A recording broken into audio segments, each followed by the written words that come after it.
ओम शांति। भगवत गीता श्लोक क्लास में आज के श्लोक टेस्ट के लिए श्लोक नंबर है पहले अध्याय का 20 से 22वें श्लोक तक। फर्स्ट अध्याय श्लोक नंबर 20 से 22 तक और 10वें अध्याय का 21वां श्लोक, अध्याय 10 श्लोक नंबर 21।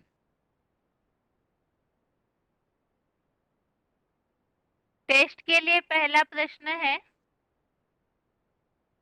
अर्जुन के धनुष का नाम क्या है और वो वास्तव में वो धनुष किस चीज से बना हुआ है?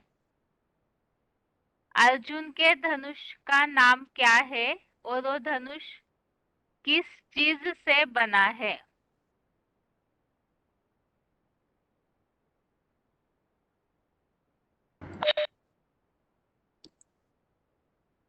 ओम शांति। ओम शांति। ओम शांति। Roll number? हेलो 9524 दीदी। हाँ जी। वो जो धनुष को, अर्जुन का धनुष को गांडीव धनु कहते हैं। धनुष माने वो जो शरीर रूपी धनु है, जो जैसे भी हमारा शरीर को लचीला बनाते हैं, वो धनुष भी ऐसे होता है। वही शरीर के द्वारा ही हम जो कुछ भी जो ज्ञान बाबा सुप्रीम सोल जो अर्जुन के रथ में प्रवेश करके जो ज्ञान सुनाते हैं, वो सभी का जो बाण है, सभी को वही ज्ञान ही सभी को सभी में वही ज्ञान आ जाता है। अंतिम समय में जो महामृत्यु के समय ही वही ज्ञान सभी के काम में आता है, क्योंकि वही निराकार स्टेज में जा करके उसी में समा जाता है।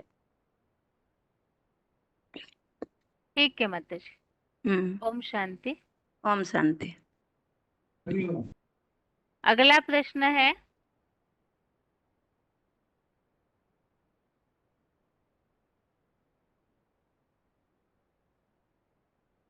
अर्जुन के रथ पर कौन सा झंडा दिखाया जाता है, उसकी खासियत क्या है? अर्जुन के रथ पर जो झंडा दिखाया जाता है उसकी खासियत क्या है?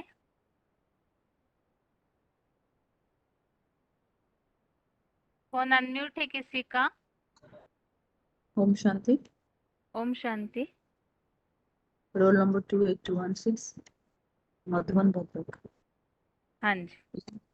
वह रथ में हनुमान की चंचल, जो हनुमान का चंचल झंडा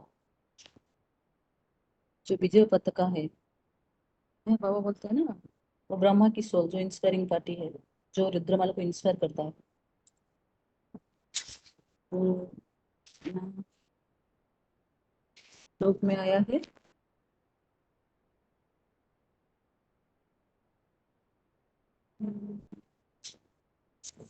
चंचल माना कपि हनुमान की चंचल विजय पताका से चिन्हित रथ वाली कपि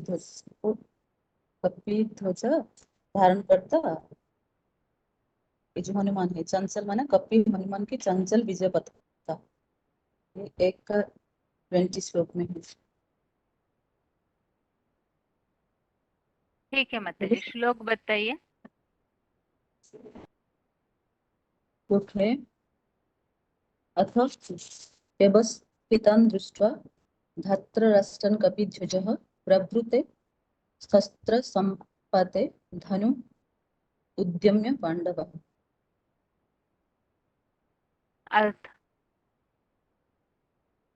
इसका अर्थ है, तब चंचल मना कपि हनुमान की चंचल विजय पताका से चिन्हित रथ वाली कपिध्वजा धारण करता पांडुरु पुत्र पांडव अर्जुन ने गांव गांव करता कौरव नेता धृतराष्ट्र पुत्रों को ऐसे विशेष सतर्कता पूर्वक सज्जित और प्रवृत्त हुआ देखकर अपने ज्ञान योग धारणा आदि के अचानक शस्त्र चलाने के समय लचीला दैहिक पुरुषार्थ रूपी गांडीव धनुष उठाया।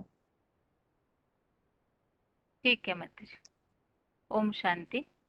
शांति। अगला प्रश्न है,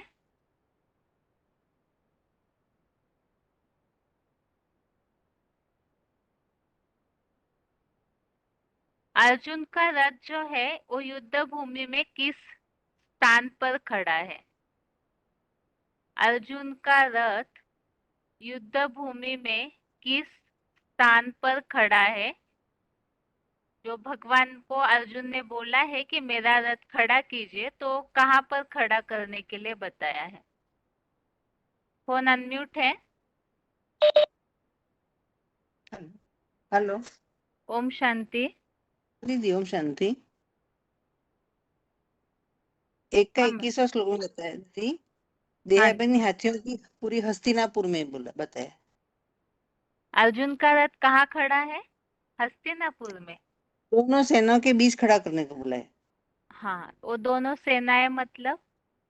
कौरव और पांडवीय सेना।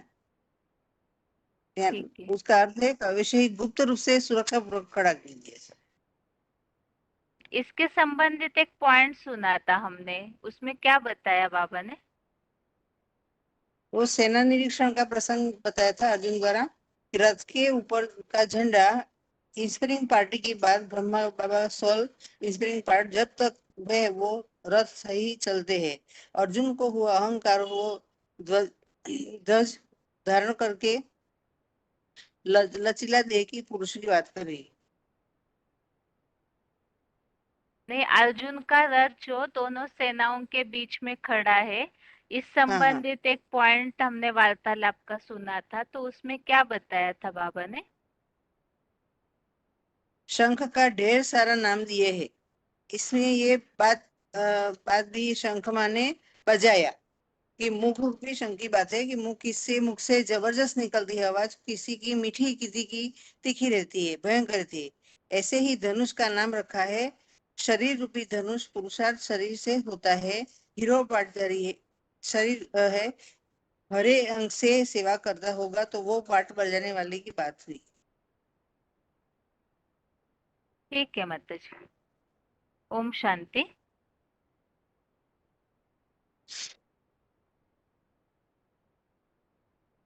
आगे और किसी का फोन अनम्यूट है? जो ये प्रश्न है, दोनों सेनाओं के बीच में रथ खड़ा किया और वहां पर गीता ज्ञान बताया गया, ऐसा जो प्रसंग आया हुआ है, तो उस संबंधित जो वार्तालाप का पॉइंट हमने समझा है, वो पॉइंट बताना है। दोनों सेनाओं के बीच में अर्थात क्या? फोन अनम्यूट है। फोन अनम्यूट है किसी का? ओम शांति बहन जी। ओम शांति। 27988 हाँ जी। वार्तालाप दोनों सेनाओं के बीच में अर्जुन का रथ। अर्जुन जो सामने भगवान थे, तो भगवान से पूछे कि रथ को दोनों सेनाओं के बीच में रोक दो, यानी कौरव और पांडव सेना। तो ये शरीर रूपी रथ दोनों सेनाओं के बीच में ज्ञान सुनाया था। अभी प्रैक्टिकल में जब भगवान आए हुए हैं, तो कोई रथ का आधार ले रहा है, दोनों सेनाओं के ज्ञान की वाणी को सुना रही है, समझ रही है। ये एक सम्मुख में सुन रही है। दो दूसरी और दूसरी ओर वाणी को गीता ज्ञान सुन रहे हैं। दोनों सेनाओं के बीच में गीता ज्ञान सुनाया है। ये स्थूल युद्ध की बात नहीं है, ये मायावी युद्ध है। काम क्रोध लोभ मोह अहंकार की जीतने की बात है। मैं श्लोक बताऊं? हाँ जी, बताइए। 500 नंबर।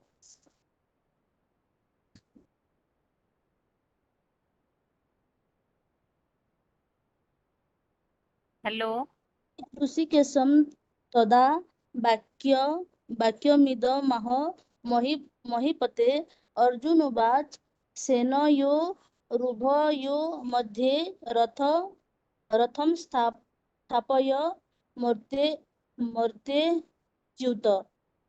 हे देह अभिमानी हाथियों की पूरी हस्तिनापुर के राजन, तब संपन्न युद्ध के समय परम पवित्र शिव बाबा से अर्जुन ने यह वाक्य कहा, हे अमोघ वीर्य शिव बाबा, मेरे शरीर रूपी रथ को कौरव और पांडवियों दोनों सेनाओं के मध्य में अवश्य ही गुप्त रूप से सुरक्षा पूर्वक खड़ा करिए। यानी ये पांडव, कौरव और पांडव के दोनों के सेनाओं के बीच में ये रथ रोकने के लिए बोला है। और ये काम क्रोध लोभ मोह माया मायावी युद्ध है, विकारों की युद्ध है, सत्य असत्य की युद्ध है, धर्मों की युद्ध है, ऐसे अर्जुन ने भगवान से पूछा। ठीक है माता जी। मधुबन आपका झारसुगुड़ा मधुबन। श्लोक आप इसके पहले पढ़े थे? नहीं पढ़ी थी। ठीक है। उच्चारण में थोड़ा सा ये जो बीच का शब्द भी एक गलत हुआ, और लास्ट में जो है ना, रथम स्थापय में च्युत, ऐसे है वो। हाँ, ठीक, मैं पढ़ी नहीं थी बहन जी। ठीक है माता जी। ओम ओम शांति। शांति। ओम शांति। अभी अगला प्रश्न है, अर्जुन ने अपना रथ दोनों सेनाओं के बीच में खड़ा करने के लिए क्यों बताया? अर्जुन ने रथ दोनों सेनाओं के बीच में खड़ा करने के लिए क्यों बताया? फोन अनम्यूट है। हेलो। ओम शांति। Roll number 21973 sir. अर्जुन ने दोनों सेनाओं के बीच में क्यों खड़ा करने के लिए क्यों बोला? क्योंकि वो दोनों सेना में कौन कौन है उनके साथ युद्ध करने के लिए वो देख सके, इसीलिए खड़ा करने के लिए बोला। ठीक है, श्लोक बताइए। यावतेतान् निरीक्ष्यहं युद्धकामना वस्थितां कौमेया सह योद्धव्यम् अस्मिन् रण समुद्यमे।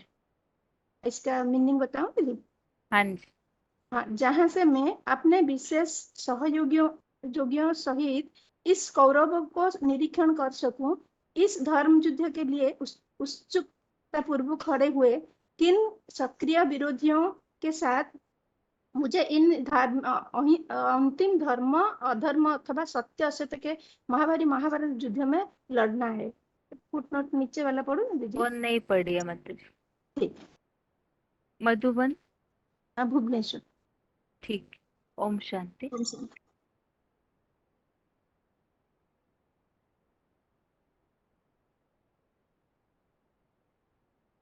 अभी जिनका फोन म्यूट हो गया, माता जी एक शब्द गलत बताए हैं, वो जो है कैरमया सहयोद्धव्यम, उसमें वो जो कैरमया वो शब्द थोड़ा सा गलत पड़े थे।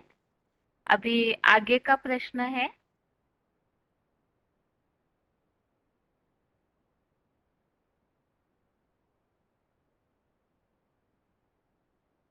विभूतियों का जो वर्णन बताया हुआ है, तो वो वर्णन में कौन सी विभूतियों में किस प्रकार से बताया हुआ है, तो श्लोक सहित बताना है।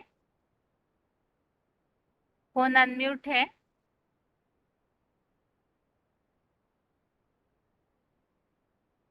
हेलो। ओम शांति। Roll number 23386। हाँ जी। विभूति की बात जो बताए हुए हैं, ये तो 10वां अध्याय का जो 19 और 20 श्लोक में भी बताया हुआ है विभूति के बारे में, लेकिन 21 का बताई दीदी, या वो भी बताने से आज चलेगा? के टेस्ट में जो है वो बताइए। अच्छा, ठीक है। तो 21 श्लोक में ये बताए कि ज्योतिमान पदार्थ में मैं किरण वाला सूर्य हूँ, अर्थात जितने भी प्रकाश वाला पदार्थ है उनमें सबसे ज्यादा प्रकाश सूर्य में होता है। तो वो प्रकाश वही ज्ञान चैतन्य ज्ञान सूर्य का है, और आदित्य में वो विष्णु है, माना सूर्यवंशी जो है उसमें वो विष्णु है जो पहला नंबर का है, और मरुत में मरीचि हूँ करके बताया, और नक्षत्र में चंद्रमा हूँ। वास्तव में यह जड़ सूर्य चंद्रमा चंद्रमा और तारों के बात नहीं है। विभूति माना जो विशेष रूप में दिव्य जन्म लेते हैं, माना प्रकट होते हैं। वास्तव में आकाश में जो जड़ सितारे होते हैं उनकी मानिंदी चैतन्य सितारे भी जो इस धरती में साकार रूप में पाठ बजाते हैं। जिसके लिए बताया कि 12 सूर्यवंशी में अव्वल नंबर विष्णु, 7 विधर्मियों के 49 मरुतों में सूर्य की ज्योति किरण मरीचि हूँ। नक्षत्र माना जो स्वयं प्रकाशित होते हैं उनमें ज्ञान योग से स्वयं प्रकाशित वो चंद्रमा हो। इसके बताया, इसके रेफरेंस में भी बताया 15 का 12 में कि चैतन्य ज्ञान सूर्य जो 21 में बताया उसको 15 अध्याय का 12 श्लोक में बताया कि एकमात्र चैतन्य ज्ञान सूर्य हो। और 13 अध्याय का 17 नंबर श्लोक में भी वही बात बताया कि ये जो जितने भी नक्षत्र है उन नक्षत्र को भी ज्योति, अर्थात नक्षत्र में जो ज्योति है वह ज्योति ये इस बाप माना ज्ञान सूर्य बाप का है। तो ज्योतिमान पदार्थों में चैतन्य ज्ञान सूर्य अर्थात भरपूर रोशनी की बात है। यही बात 8 अध्याय का 9 और 10 में भी बताया। ज्योतिमान पदार्थों की ज्योति ऐसा ज्ञान सूर्य जो है मान आदित्य वर्ण तमस परस्तात्, ये 8 अध्याय का 9 श्लोक में जो बताया सूर्य की तरह अखूट ज्ञान प्रकाश का वर्ण और अज्ञान अंधकार से परे वही ज्योतिमान पदार्थ की ज्योति ऐसा ज्ञान सूर्य है। ठीक है माताजी, ओम शांति। ओम शांति। अभी अगला प्रश्न है,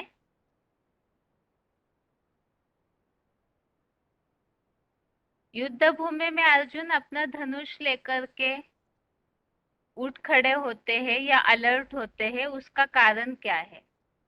अर्जुन ने अपना गांडीव धनुष युद्ध भूमि में किस कारण उठाया? फोन अनम्यूट है किसी का?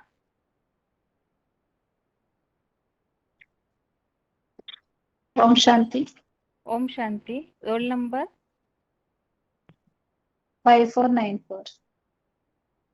हाँ जी। ना ये तो अर्जुन को पता के लिए बोला ना, पतंगा के लिए, विजय पतंगा।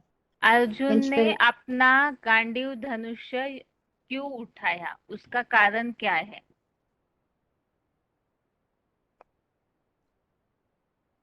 माना अर्जुन को माना बात अहंकार आया, यही बात है।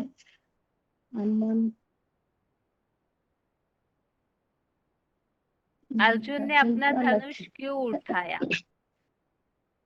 हाँ, पुरुषार्थ रूपी दर्श के लिए बता। कारण बताइए। अर्जुन ने अपना धनुष उठाया ऐसे बताया है ना श्लोक में कि अर्जुन धनुष उठा लेता है। शास्त्र में ऐसे दिखाया है कि सबको देखता है तब धनुष लेकर के खड़ा हो जाता है रथ पर। तो उसका कारण क्या है? आधा उत्तर प्रश्न में ही बता दिया है।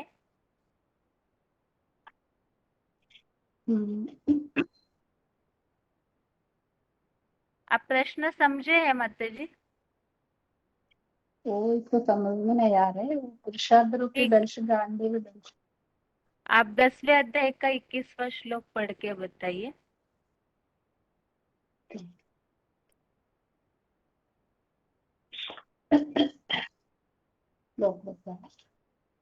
आदित्य नामहं विष्णुः ज्योतिषां रविरंशुमान् मरिचिर्मुरुतामस्मि नक्षत्राणामहं शशि। अर्थ है, ज्योतिमान पदार्थों में आत्म ज्योति स्वरूप किरणों वाला चैतन्य ज्ञान सूर्य हूँ। 12 सूर्यवंशी आदित्यों में विष्णु हूँ। 7 विधर्मियों के 7 गुना 49 49 मरुतों में मैं सूर्य की ज्योति किरण मरीचि हूँ। ज्ञान योग से भाषित नक्षत्रों में मैं चंद्रमा हूँ। मैंने इसके अब आपको पूछा, ये तो लचीला के लिए बताना है बहन जी। धनुष कहा जाता है शरीर अर्जुन ने जिस अपना पुरुषार्थ धनुष की। क्यों उठाया ये पूछा।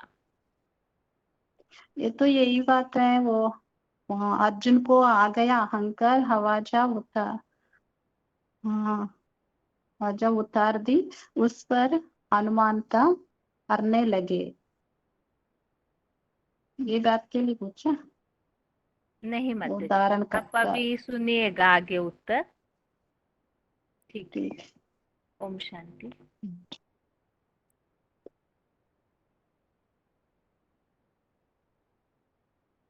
आगे और किसी का फोन अनम्यूट है? अर्जुन ने अपना गांडीव धनुष क्यों उठाया? फोन अनम्यूट है किसी का?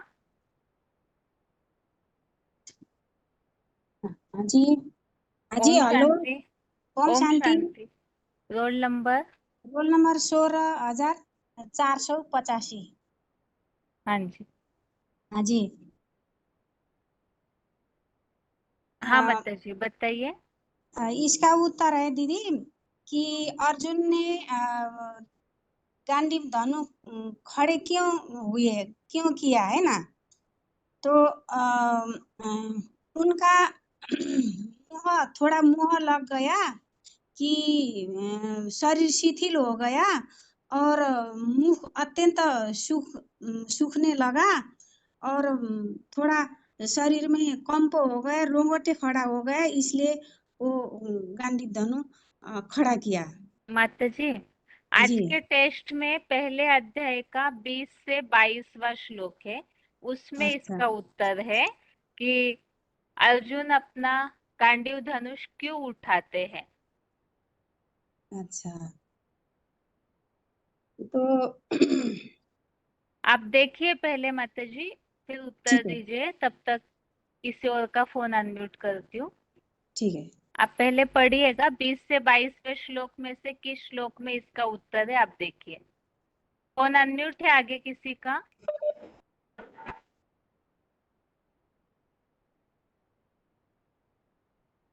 फोन अनम्यूट है किसी का? ओम शांति बहन जी। ओम शांति। Roll number? 27,426 मधुबन। भोपाल। माता जी, आपके लिए प्रश्न ये है, जी पहले अध्याय के जो श्लोक है ना आज के टेस्ट में, जी उस आधार से आप बता सकते हैं कि यहाँ युद्ध भूमि मतलब वास्तव में क्या है?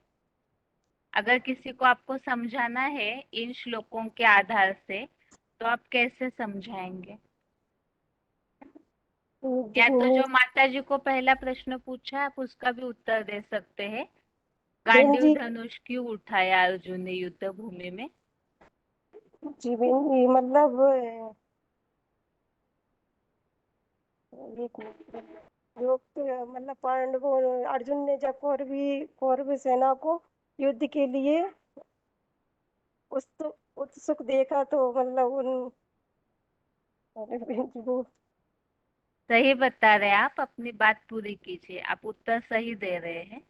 हाँ उन्होंने मतलब सतर्कता पूर्वक सज्जित और युद्ध के लिए उनको आतुर देखा, तो ऐसे में मतलब उन्होंने ज्ञान योग धारणा आदि का शस्त्र चलाने के लिए अपना दैहिक रूपी प्रसाद रूपी दंडी धनुष उठाया। ठीक है, इसका मतलब क्या किया होगा? यहाँ अर्जुन कौन है और ये बात किस प्रसंग के लिए कैसे बताई है, थोड़ा बता सकते हैं आप? अर्जुन मतलब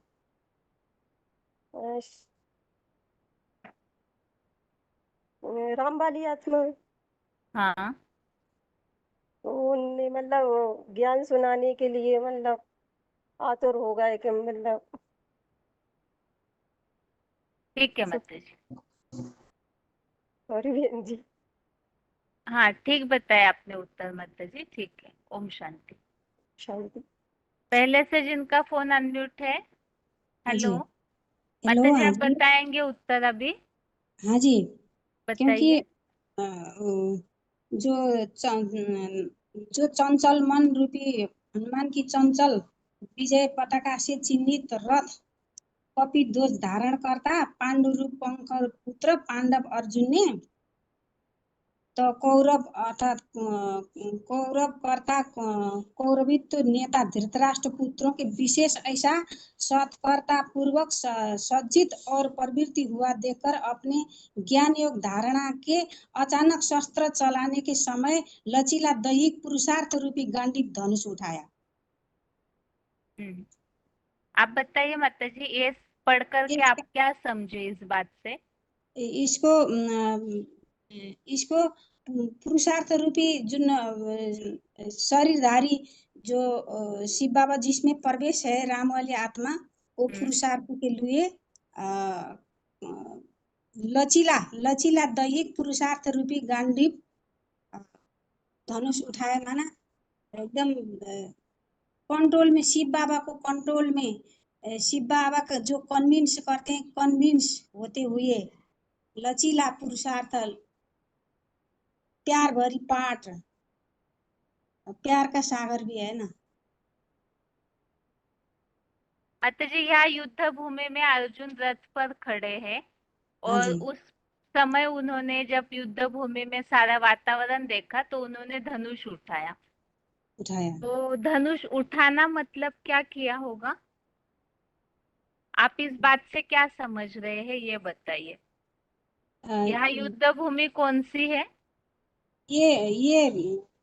ये हिंसक युद्ध भूमि नहीं है, ये ज्ञान की बात है और ये ईश्वरीय ज्ञान को अथवा आध्यात्मिकता को युद्ध नहीं कहेंगे, ये पुरुषार्थ की बात है। और ये एक मुरली का पॉइंट इसी में ही है कि ऐसा ऐसा बाण मारो तो कुंभकर्ण को नींद से जागेंगे, भीष्म द्रोणाचार्य आदि अंत के जागते हैं। तो इस धनुष उठाने में हिंसा की तो बात नहीं, इन ज्ञान बाणों की बात है। ठीक है माता जी, ओम शांति। ओम शांति दीदी।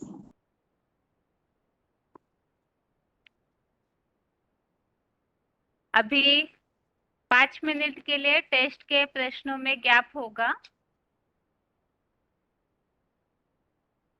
1 हफ्ता के बाद लगभग एक ऑनलाइन प्रोग्राम है, तो उस संबंधित एक अनाउंसमेंट है।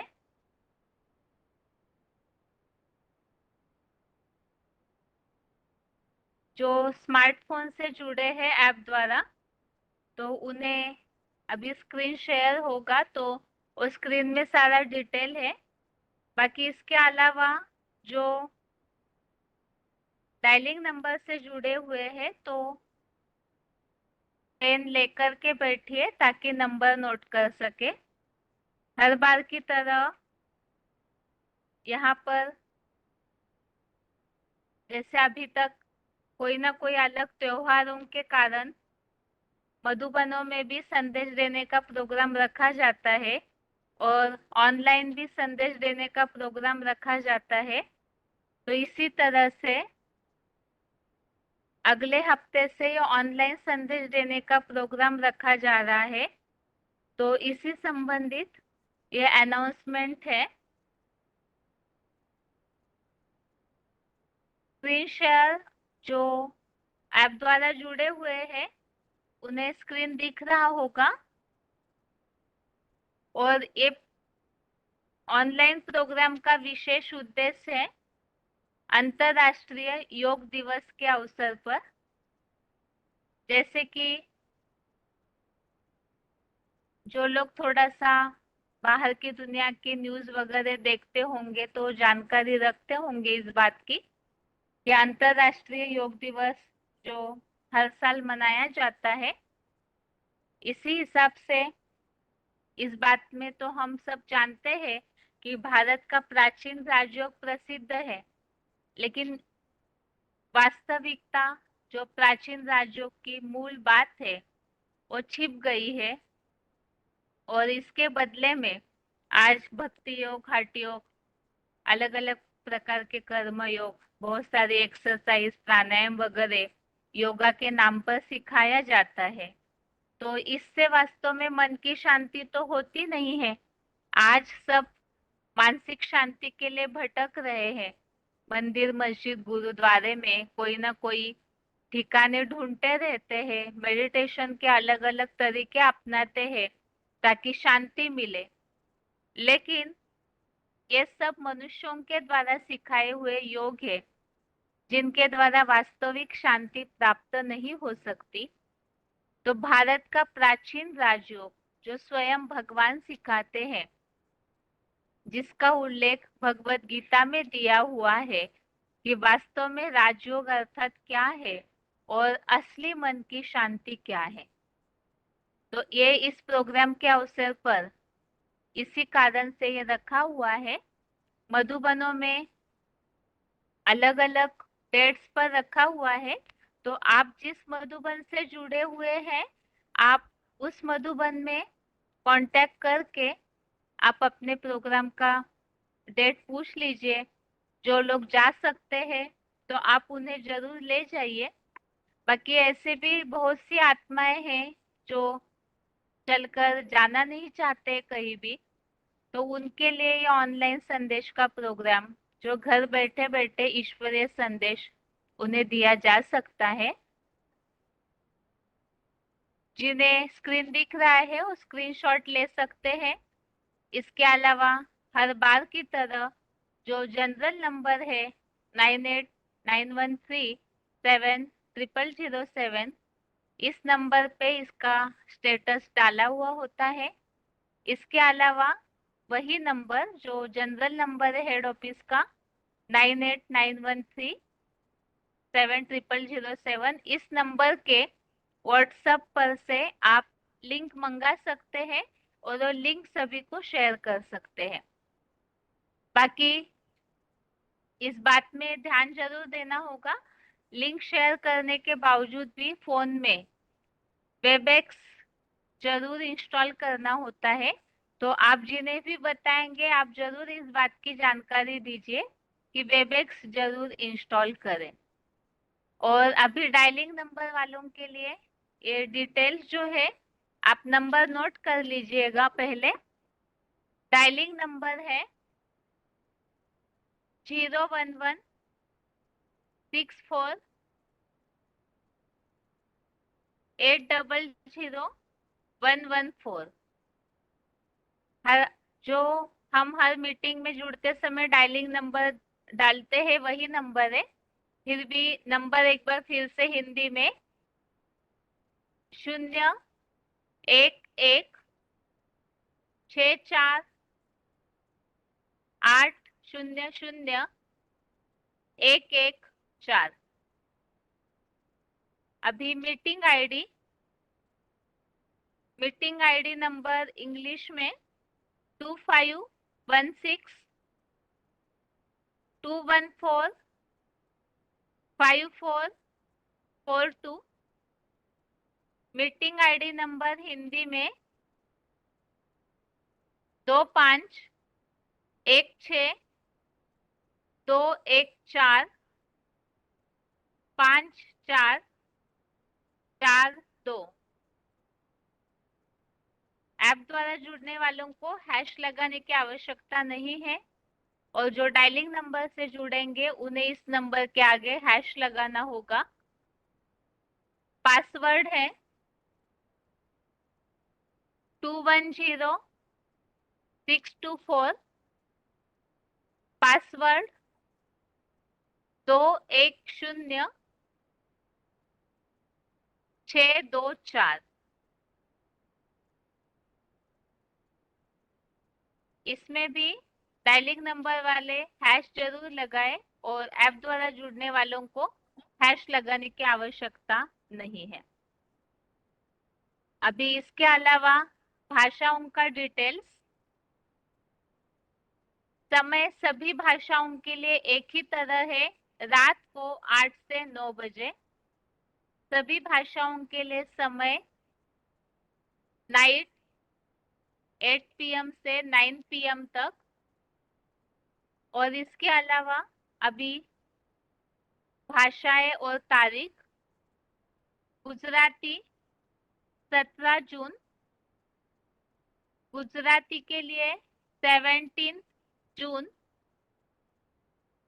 बंगाली 18 जून, बंगाली 18 जून, कन्नड़ 19 जून, कन्नड़ा 19 जून, तेलुगु 20 जून, तेलुगु 20 जून, हिंदी 21 जून, हिंदी 21 जून, इंग्लिश 22 जून, इंग्लिश 22 जून, नेपाली 23 जून, नेपाली 23 जून, मराठी 24 जून, मराठी 24 जून,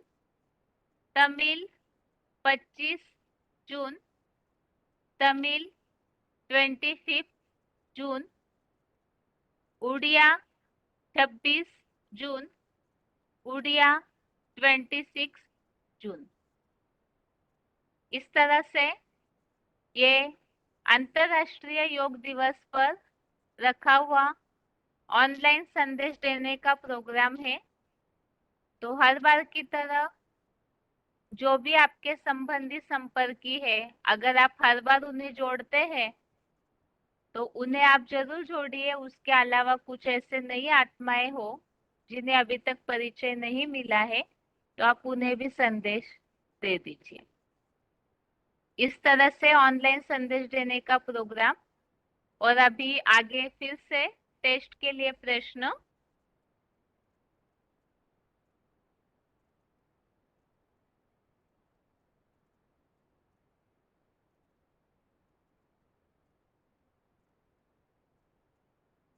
टेस्ट के लिए प्रश्न ये है,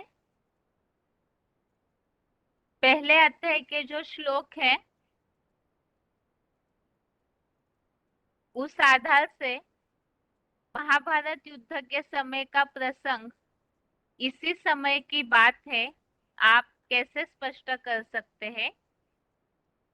महाभारत युद्ध के लिए, जैसे कि इस प्रश्न का उत्तर पूरा स्पष्ट नहीं हुआ है। जो अर्जुन धनुष लेकर के धनुष उठाया अर्जुन ने युद्ध भूमि को देखकर, युद्ध भूमि का वातावरण देख करके, अगर इस बात को और कोई क्लियर कर सकते हैं तो जरूर बताइए। या तो बाकी जो श्लोक है टेस्ट के, तो उसमें से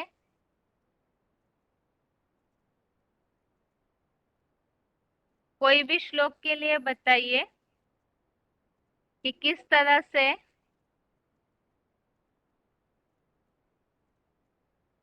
अर्जुन ने धनुष उठाया या युद्ध भूमि का जो प्रसंग है वो हम इसी समय की बात है, कलयुग के अंत की, वो कैसे बताएंगे?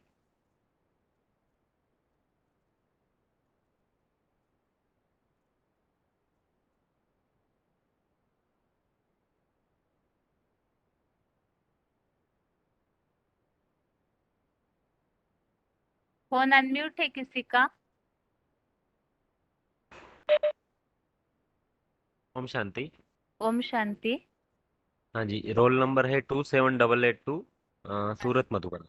हाँ जी। हाँ जी, जैसे बताया कि लचीला ये धनुष उठाया, गांडीव रूपी लचीला धनुष उठाया।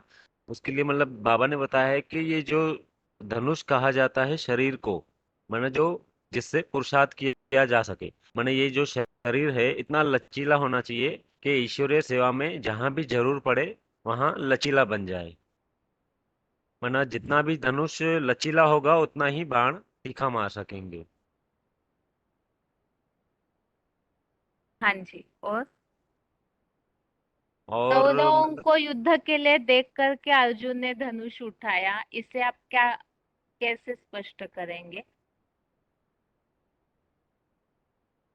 क्या अभी जो पूछा? अर्जुन यहाँ जैसे बताया ना कि कौरवों को युद्ध के लिए उत्साहित देखकर, सज्जित और प्रवृत्त देखकर अर्जुन ने अपना गांडीव धनुष उठाया, तो इसका मतलब क्या है?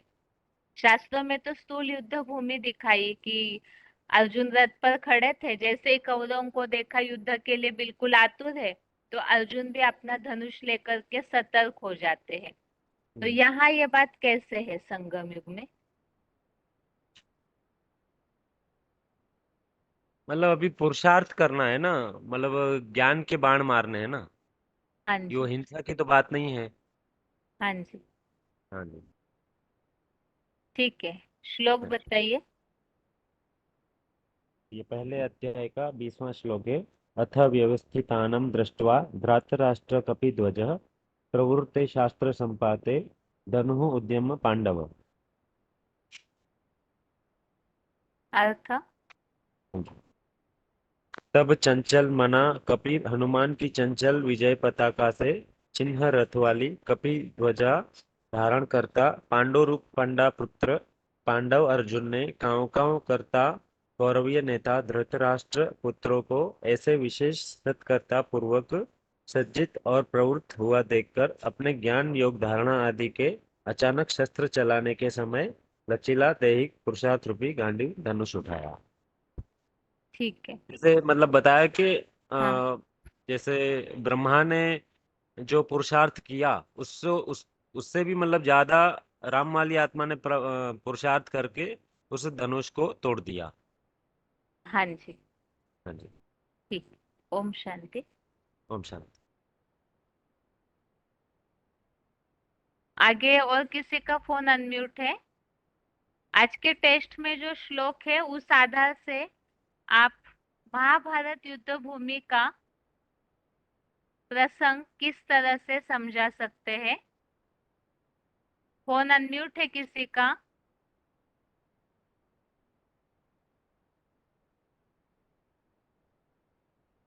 फोन अनम्यूट है किसी का? हाँ 16,468। हाँ जी, हाँ सतमा मिनी बाजू है। क्या पूछे दीदी? हाँ। पहले क्या अध्याय के पूछे जो दीदी? श्लोक पहले अध्याय के हाँ जो श्लोक आज के टेस्ट के लिए है, उस आधार से हाँ युद्ध भूमि का कौन सा प्रसंग आप समझा सकते हैं कि इसी समय की बातें हैं ये सारी? अलग से कोई महाभारत युद्ध नहीं हुआ है, यहाँ संगम युग में ही ये सब हो रहा है। ये बात आप कैसे स्पष्ट करेंगे? इस वजह से पहले का 20वां श्लोक है, तो उसमें जैसे बताया है कि पांडव से जो अर्जुन है, तो वो कौरवों की सेना को देख करके सुसज्जित देख करके और अपना गांडीव धनुष उठाया, तो इसका मतलब कोई स्थूल युद्ध की तो बात ही नहीं है। यहाँ पर तो विकारों की युद्ध की बात है। तो जो विकार है काम क्रोध लोभ मोह अहंकार, तो उनको जीतने की बात है। तो यहाँ ज्ञान और योग की बात है कि ज्ञान और योग की धारणा, जो हमारा शरीर रूपी धनुष है, उसमें ज्ञान और योग की धारणा होनी चाहिए हमारे अंदर। तो हमारे अंदर जो काम क्रोध लोभ मोह अहंकार है, जब ज्ञान और योग की धारणा होगी तो उसके अनुसार हमारे अंदर पावर और शक्ति आएगी। ज्ञान होगा तो हमारा जिस तन में भगवान आया हुआ है अर्जुन रथ में, उसको हम याद करेंगे तो हमारे अंदर पावर आएगी। जब हमारे अंदर पावर आएगी तो हमारे अंदर जो काम क्रोध लोभ मोह अहंकार है वो सब धीरे धीरे करके मिटते जाएंगे। ठीक है यहाँ माता पर जी, हिंसा की कोई बात नहीं है। ठीक है माता जी। ये संगम युग की ही बात है। संगम युग में भगवान आकर के हमको ज्ञान और योग की बातें सिखाते हैं, और उसी को हम सीख करके ही और अपने जीवन में धारण करते हैं। कोई ये स्थूल युद्ध की बात नहीं है कि कौरव और पांडव सेना अलग अलग मतलब खड़े थे, और स्थूल बात नहीं। ठीक है माता जी। ओम शांति। ओम शांति। आगे और किसी का फोन अनम्यूट किया है इसी प्रश्न के लिए? आज के टेस्ट के श्लोकों के आधार से युद्ध भूमि का प्रसंग बताना है, या तो जो गांडीव धनुष की बात पूछी हुई है उसका उत्तर बताइए। फोन अनम्यूट है। हेलो। ओम शांति। ओम शांति 8083। हाँ जी, आज का श्लोक में जो महाभारत युद्ध के बारे में बताया, जो अर्जुन ने सेना को निरीक्षण कर रहा है। जो सेना में कौरव और पांडव दोनों प्रकार की सेना है, एक धर्म का सूचक पांडव है और एक अधर्म का सूचक कौरव है। जब अधर्म अति बढ़ जाता है तब अधर्म का हाथ में शासन तंत्र जो है उनका हाथ में आ जाता है, जिसको दिखाए कि धृतराष्ट्र ने राजाई प्राप्त किया था और धृतराष्ट्र ने कौरव का अधिनायक थे, जो पांडव को हराने के लिए युद्ध में चले थे। वास्तव में ये कोई हिंसा की युद्ध की बात नहीं है, क्योंकि ये तो अंतिम धर्म युद्ध है, जहाँ धर्म अधर्म सत्य असत्य का महाभारी महाभारत ये अहिंसक युद्ध है। तो जब दैहिक पुरुषार्थ करने वाले अर्जुन, जिसका धनुष का नाम दिया गांडीव, जो गांडीव से वो बाण चलाने की बात है, ये कोई लोहे की बाण की बात नहीं है, ये ज्ञान बाण की बात है। तो जो ज्ञान बाण चलाने से क्या होता है, जो कुंभकर्ण जैसे निद्रा में सोए पड़े हुए हैं, या भीष्म द्रोणाचार्य आदि जो कि अज्ञानता में भरे पड़े हुए हैं, उनका अज्ञानता को खत्म करने की बात है। क्योंकि आज दुनिया में सबसे बड़ा अज्ञान है जो भगवान सर्वव्यापी है, लेकिन भगवान आकर जो ज्ञान सुना रहे हैं कि भगवान एक व्यापी है। जो अर्जुन का रथ था, उसी अर्जुन का रथ में भगवान बैठकर अर्जुन को गीता ज्ञान सुना रहे थे। जो ये अंतिम समय का युद्ध करने के लिए भगवान आते हैं। दूसरा, कोई भी युग में ये महाभारत युद्ध नहीं होता, क्योंकि अधर्म जब अति होता है तब भगवान आते हैं। जैसे 4 अध्याय में बताया, जदा जदाई धर्मस्य ग्लानि भवति भारत। तो ये अधर्म का समय जो है, कलयुग का अंत और सतयुग का आरंभ, जो संगम पर भगवान आते हैं, तो उस टाइम में आके अर्जुन का शरीर रूपी रथ का आधार लेते हैं। जो निराकार ज्योति उसमें प्रवेश करते हैं, वो उसका रथ को कंट्रोल कर लेते हैं, 2 इंद्रियों को कंट्रोल करते हैं और मन का लगम को अपना हाथ में ले लेते हैं, और उसी अर्जुन के रथ के द्वारा उसको पहले समझानी देते हैं। जब तक अर्जुन कन्विंस न हो जाए, जब तक वो एग्री न हो जाए, तब तक ये धर्म युद्ध नहीं हो सकता। तो इसीलिए ये ज्ञान का बाण चलाकर अज्ञान को खत्म करने की बात है, क्योंकि अज्ञानता से ही हिंसा की युद्ध होता है। जब अज्ञानता खत्म हो जाएगा, फिर वो भी धार्मिक बन जाएंगे। ठीक है। ओम शांति। ओम शांति। अर्जुन के रथ पर जो झंडा दिखाया हुआ है, ये प्रश्न पहले भी पूछा है और दोबारा पूछा जा रहा है। अर्जुन के रथ पर जो झंडा दिखाया जा रहा है वो किस बात की यादगार है, और वो झंडे में जो हनुमान को दिखाया जाता है वो किस कारण से दिखाया जाता है। फोन अनम्यूट है किसी का?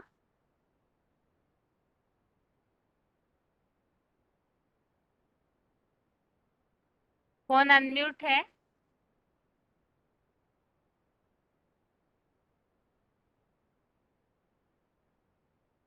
फोन अनम्यूट है किसी का? फोन अनम्यूट है किसी का?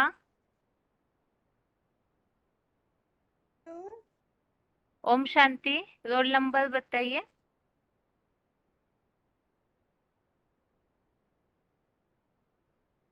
रोल नंबर बताइए। दीदी इसमें कट हो रहा है, 1 मिनट।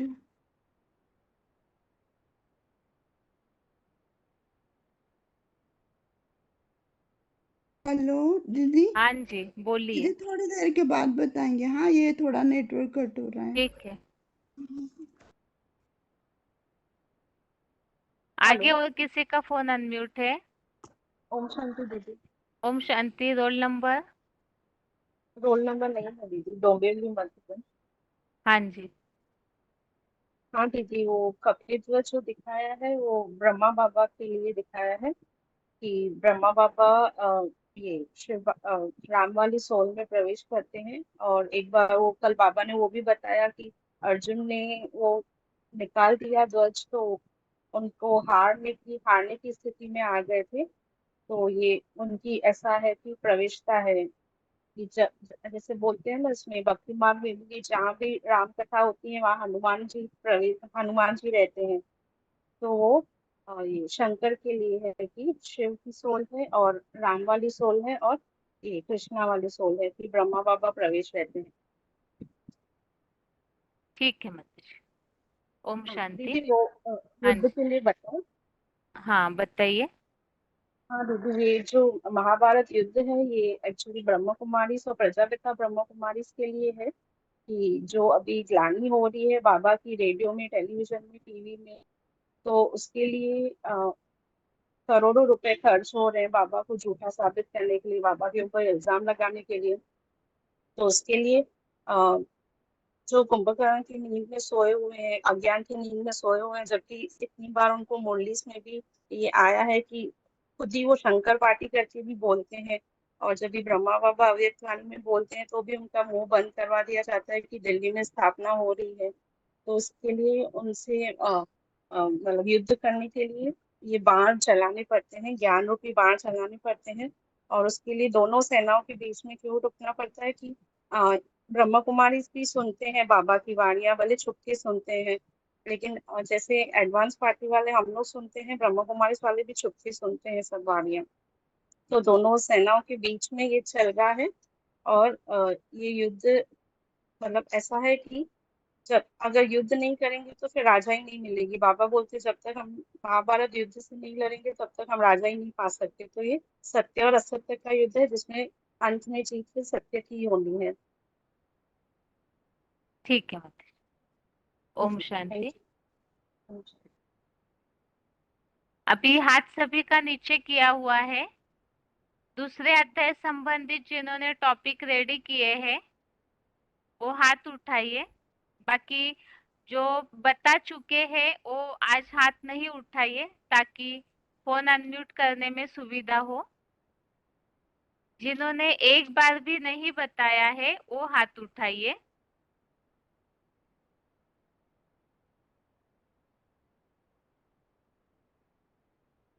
दूसरे अध्याय संबंधित जो टॉपिक तैयार करने बताया था, तो जिन्होंने रेडी किया हुआ है वो हाथ उठाइए।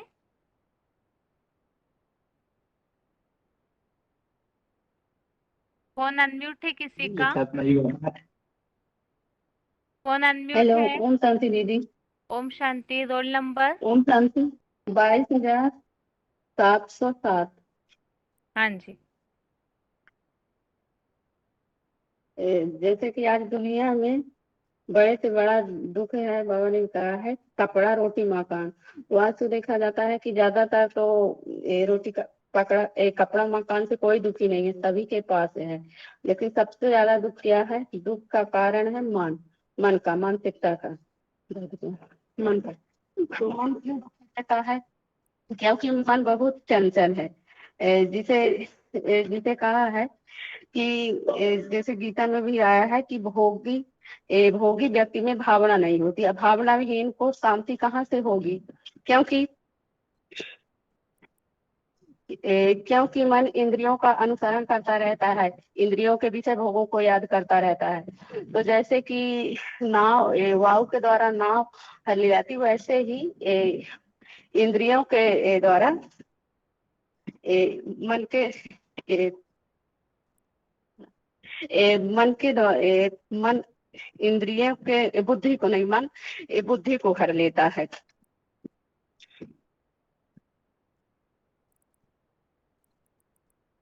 तो विषय भोगी का ध्यान करते रहते हैं। तो विषय भोग करने के कारण मन में इच्छा लगाव उत्पन्न होती है। तो इच्छा लगाव उत्पन्न होने से पूरी न होने के कारण क्रोध आता है। तो क्रोध के कारण मूर्ता आती है, मूर्ता से स्मृति का नाश होता है, स्मृति से बुद्धि का नाश होता है। तो जिसके लिए तो शांति कैसे होगी? तो शांति कैसे होगी? तो जो गीता में ही बताया है कि अनुशासित, जिसका मन अनुशासित हो और सब दुखों का मन अनुशासित हो, दुखों में बेचैनी से रहित हो, सुखों में इच्छा रहित हो, सुख असुख को पाकर न ज्यादा खुशी हो और न ज्यादा दुखी हो, न किसी से द्वेष करे, न अपनों से ही स्नेह लगाव हो, लालसा रहित, निरंकारी श्रेष्ठ भाव का आचरण करता हो तो वह शांति को पाता है। जिसके लिए कहा है कि त्यागी, जिसके लिए गीता में भी आया है कि जो जिसकी बुद्धि भली भांति इस जो सब इंद्रियों को रोक ले गई है, उसकी बुद्धि स्थिर हो जाती है। ये कब होगा? जब ये तो सब कुछ होता है अपने को देह भान समझने के कारण है, तो देह के कारण। तो जिस जानते हैं कि गीता में तो आया है कि देह अलग है, आत्मा अलग है। देह विनाशी है, आत्मा अविनाशी है। आत्मा का तो कभी विनाश नहीं होता है। जो गीता में आया है कि जैसे कि शरीर है पुराने वस्त्र को त्याग कर नए वस्त्र धारण करता है, वैसे भी आत्मा भी पुराने शरीर को त्याग कर नए वस्त्र को धारण करती है। आत्मा तो जन्म मरण के चक्कर में आती रहती है। जो गीता में भी आया है कि ध्रुवम जन्म रतस्या, कि जिसका जन्म हुआ है उसका मृत्यु निश्चित है, और जिसकी मृत्यु हुई है उसका जन्म निश्चित है। लेकिन ये सब क्यों होता है? क्योंकि अपने को देह समझते हैं, तो देह के कारण मोह आता है। तो इस मोह के कारण जो 2 अध्याय में पहले ही अध्याय में आया है कि मोह के कारण मान सम्मान अपमान का देव और मान सम्मान का वो रहती है, भाव रहता है। तो कायरता आती है, जैसे कि 2 अध्याय में पहले में ही आया है कि अर्जुन कायरता के कारण युद्ध नहीं करना चाहता था। लेकिन ये कोई हिंसा के युद्ध नहीं है, ये अहिंसा की युद्ध है काम क्रोध मोह लोभ अहंकार को जीतना। तो जैसे कि आज दुनिया में कि भूल जाते हैं, जैसे कि आज दुनिया में देवभान के कारण सही रास्ता न चलने के कारण दूसरा गलत रास्ता अपना लेते हैं। तो गीता में तो आया है कि जो ये तो स्वधर्म का युद्ध है कि यदि अपने को स्वधर्म गीता में आया कि जो आप धार्मिक युद्ध नहीं करेगा तो अपने स्वधर्म को नष्ट कर पाप का भागी बनेगा। बस दीदी। ठीक है माता जी। ओम शांति। आगे और किसी का फोन अनम्यूट है? हेलो। ओम शांति। हाँ जी, ओम शांति दीदी। 2 का 40 नंबर श्लोक है। नाये कर्म नाशास्ति प्रत्यपायन विदते स्वल्पम अल्पस्य धर्मस्य त्राते महत्वभ्यात्। अर्थात जितना आत्मिक स्थिति की हम प्रैक्टिस करते जाएंगे थोड़ी ज्यादा, उसी हिसाब से हम महान भय से अपना रक्षण कर सकते हैं। जैसे कहते हैं एक घड़ी आदि की पुनिया तुलसी संगत साध की हरे कोटि सब पाप। आत्मिक स्थिति की धारणा में हमको बहुत फायदा है। आत्मिक स्थिति के लिए स्वचिंतन जरूरी है। अपने अंदर की सूक्ष्म कमियों को हमें आत्मिक स्थिति में देखना होता है। जितना अंदर की कमियों को देखेंगे उतना ही ज्ञान निर्दुत कल्मशा होते जाएंगे, अपने अंदर की कमियों को मिटाते जाएंगे। हम अपने सुख दुख का कारण बाहर ढूंढते हैं, परंतु स्वचिंतन आत्मा की बीमारी का इलाज है। आत्मा ही अपना मित्र और आत्मा ही अपना शत्रु है। जैसे कहते हैं बुरा जो देखन में चला, तो आत्मिक स्थिति में ही आत्म ज्योति बिंदु आत्मा सुखी और संतुष्ट रह सकती है। स्वर्ग माने स्व मन आत्मा गमना किया। स्वर्ग का सुख अनुभव करते रहेंगे आत्मिक स्थिति में। जब इंद्रियों का सुख हट जाता है तो आत्मा के प्रति ही हम प्रीति वाली आत्मा बन जाते हैं, संतुष्ट रहते हैं। आत्मिक स्थिति वाला चाहे जेल में हो तो भी देखने में वो संतुष्ट ही रहेगा। लोग सोचेंगे कि इसको क्या मिला है। उसको आत्मिक स्थिति वाले को रोटी कपड़ा और मकान आदि की चिंता नहीं होगी। जैसे स्वर्ग में सारे कार्य प्रकृति करती है, वैसे ही आत्मिक स्थिति वाले सच्चे ब्राह्मणों के सारे कार्य परमात्मा करता है। क्योंकि शिव बाबा कहते हैं कि मेरा बनके कभी भूख नहीं मरेंगे।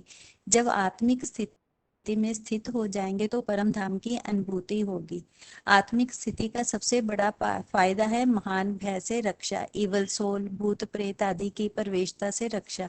मानसिक टेंशन देह भान जो है वो पैदा ही नहीं होते हैं। आत्मिक स्थिति से इन चीजों की भी रक्षा होती है। तो आत्मा जब अपना मित्र बन जाती है तो सफलता ही सफलता प्राप्त होती है। आत्मा समझने से पुण्य का खाता बढ़ता जाता है और पाप का खाता खत्म होता जाता है। ओम शांति दीदी। हाँ ठीक है माता जी, आपने थोड़ा सा ही लेकिन अच्छे से रेडी किया है। हाँ जी ठीक है। हाँ जी। आगे और किसी का फोन अनम्यूट है?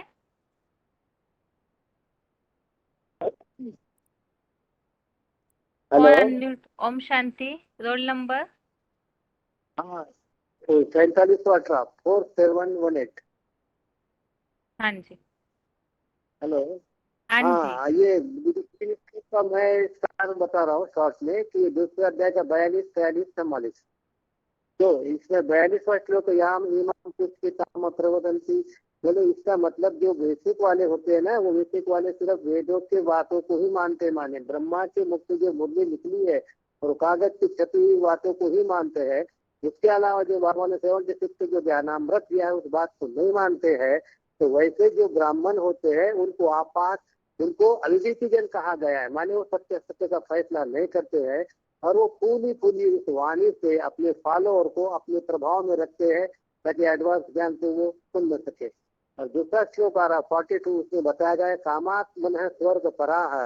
वे आत्माएं सांसारिक कामनाओं की लालसा वाले होते हैं और कोई परम पुरुषार्थ मानने वाले होते हैं और सांसारिक भोग की प्राप्ति के लिए अनेक जन्मों से वो सांसारिक सुखों की प्राप्ति के लिए वो कर्म कांड की ही भाषा बोलते रहते हैं या वही फार्मूला अपने फॉलोअर्स को बताते हैं। तो तीसरे पॉलिसी की आत्मा होती बेसिक में भोगेश्वर्य प्रसक्ता नाम, जो आपात रमणीय वाणी बोलते हैं और अविवेकी जन होते हैं, तो वो आत्माएं इस दुनिया के ही सुख, इस दुनिया के वैभव भोगों को 36 प्रकार के भोजन खाने की ऐसी जो उनकी लालसा रहती है, भोग विलास के भोगने वाले की आत्माएं उसको ज्यादा प्रेफरेंस देती है। तो वो आत्माएं कि उनकी बुद्धि ईश्वर को पहचानने के न कारण, आत्मिक स्थिति को धारण न करने के कारण, भोग विलास में लिप्त होने के कारण अनिश्चय बुद्धि बन जाती है। तो अनिश्चय बुद्धि बनने के कारण वो आत्मा समाधो न विधीयते, माने वो समाधि में माने आत्मिक स्थिति में सुख नहीं पाती उस उच्चतम संगम युग में, और अतीन्द्रिय सुख का भी वो आत्माएं अनुभव नहीं लेती है। तो ये हम बेसिक वाले को समझा सकते हैं कि और वो आत्मा 4.5 लाख की लिस्ट में नहीं आती क्योंकि वो पूरी आत्मिक स्थिति को धारण नहीं कर पाते कि भोगेश्वर्य तो सत्ता हम के आधार पर। ठीक है।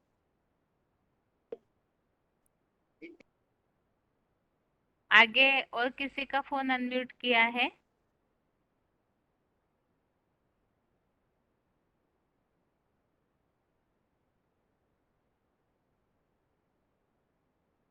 फोन अनम्यूट है किसी का?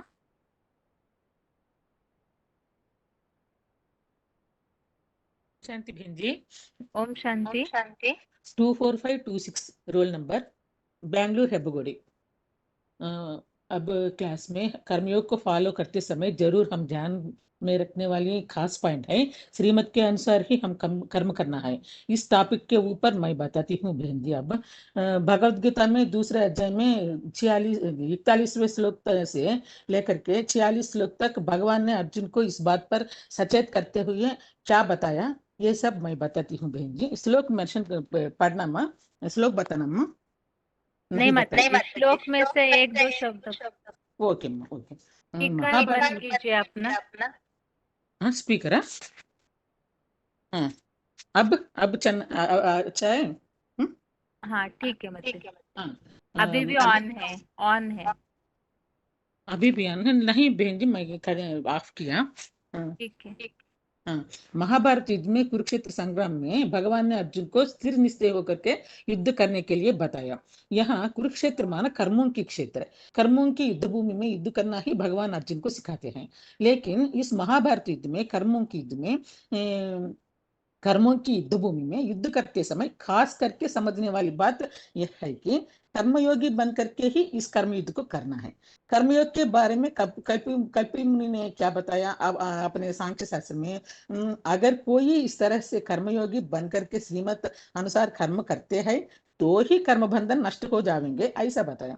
इस महाभारत युद्ध में देह और देह के संबंधियों के प्रति लगाव, गुरुजनों के प्रति अटैचमेंट, ये जो भावनाएं हैं वो अर्जुन को कर्म बंधन में डाल रहे हैं। इसीलिए ही भगवान ने अर्जुन को इन कर्म बंधनों को मिटाने के लिए, नष्ट करने के लिए और स्वर्गीय सुखों को प्राप्ति करने के लिए कर्मयोग सिखाते हैं। कर्मयोगी बनकर कर्म करते समय भी अगर कोई श्रीमत अनुसार कर्म करे तो ही कर्म बंधन नष्ट हो सकते हैं। अब हम बाहर दुनिया वालों को हम भगवत गीता में भगवान से बताई हुई कर्मयोग के बारे में जरूर बताना है, क्योंकि गृहस्थ जीवन में रहने वालों को कर्मयोग सीखना सहज हो सकता है ना। लेकिन मुख्य बात हम याद रखना है कि कर्मयोग में श्रीमत अनुसार ही कर्म करना है। इसके लिए ही भगवान ने अर्जुन को सचेत भी किया है, क्योंकि श्रीमत में ही बहुत सारे वैरायटी शाखाएं ताल तालियां निर्माण होना शुरू हो जाता है ना। इस कारण से अनेक मतांतर निर्माण होते हैं। 41वें श्लोक से लेकर के 46वें श्लोक तक जो श्लोक है उनमें भगवान ने अर्जुन को सचेत किया है। श्रीमत के अलावा जो अनेक मतमतांतर की तालियां निर्माण होती है, वे मतमतांतर ही इस महाभारत युद्ध में या जीवन की युद्धभूमि में श्रीमत से भटका करके नुकसान करते हैं। इसके लिए भगवान ने अर्जुन को समझाया है कि 41वें श्लोक में इस योग में निश्चयात्मक श्रीमत शिव बाबा की है और बाकी सब अनिश्चयात्मक लोगों की, विधर्मियों की अनेक शाखाओं की असंख्य मत है। 42वें श्लोक में 42 श्लोक में क्या बताया है, वेदवादों में लिप्त रहने के सिवाय दूसरा मार्ग नहीं है, ऐसा समझने वाले और देहबान में आकर के अनेक कामनाओं में मना इसी संसार में ही ये जो सांसारिक भोग है उसी में ही अटक करके ढेर सारी भक्त मार्ग की क्रियाकांड की कर्मकांड की बातें करते हैं और उसी में ही उलझे रहते हैं।